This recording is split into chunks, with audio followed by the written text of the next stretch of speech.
अस्सलाम वालेकुम। Golden 120 vlog में आपको खुशामदीद कहते हैं। हज के हवाले से अहम इंफॉर्मेशन आई है और काफ़ी लोग मुझसे तकाजा कर रहे थे कि हज के बारे में कोई इंफॉर्मेशन नहीं दे रहे। आज मैं उनको बताना चाहता हूँ कि अथेंटिक ज़राए से ये मालूमात आई है हज के हवाले से। सबसे अहम बात यह है कि आपने एहतियात करना क्या है। 17 अक्टूबर प्राइवेट हुजाज कराम की आखिरी तारीख है एंट्री करने की, यानी यूँ समझ लें अप्लाई करने की। जो हाजी प्राइवेट तौर पर हज अदा करना चाहते हैं वो अक्टूबर तक अपनी अपनी फ़ीस जमा करवाकर एजेंट के साथ मामला तय कर लें।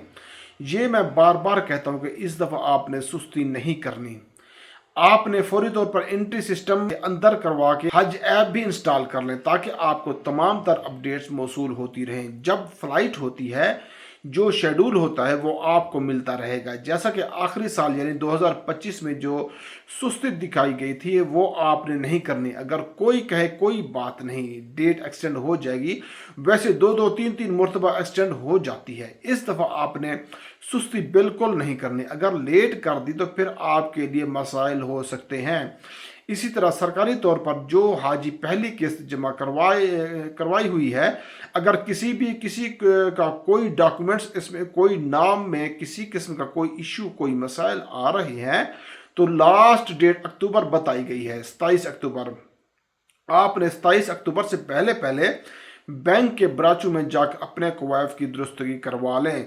जो ओवरसीज हैं जिन्होंने बैंक के थ्रू नहीं किया, जब वो दूसरी किस्त जमा करवाएंगे तो उसी दौरान ऑप्शन इन यानी ओपन हो जाएगा। आप वहां से भी ऑनलाइन आप कर सकते हैं। सरकारी सतह पर दूसरी किस्त की अदायगी में आपको बिल्कुल हतमी अपडेट्स दे रहा हूं।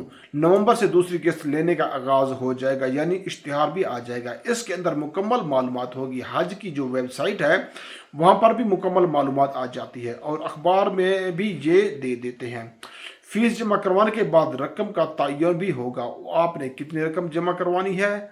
बाकी कुर्बानी का तो आप सब तमाम दोस्तों को पता है कि आपने इसमें ऐड करवानी है या कुर्बानी या नहीं करवानी। इसके अलावा हुजाज कराम को जो आखिरी साल में सर्विस मुहैया की गई थी हज पर जाने के लिए, जो एयरलाइन इस्तेमाल हुई थी उसमें एयर सियाल काबिल ज़िक्र थी, लेकिन इस मरतबा PIA होगी, यानी आप अपनी मर्जी से सिलेक्ट नहीं कर सकते। यानी SOPs होते हैं उसको फॉलो करना होता है। यानी किसी के हिस्से में PIA आएगी और किसी के हिस्से में सऊदी एयरलाइन। और उसके अलावा उम्रा के हवाले से भी तकरीबन जल्द कोई खुशखबरी आएगी। जो ही कोई अच्छी खबर आएगी ज़रूर आपके साथ शेयर करूँगा। बाकी अल्लाह आपका हामी नासिर हो।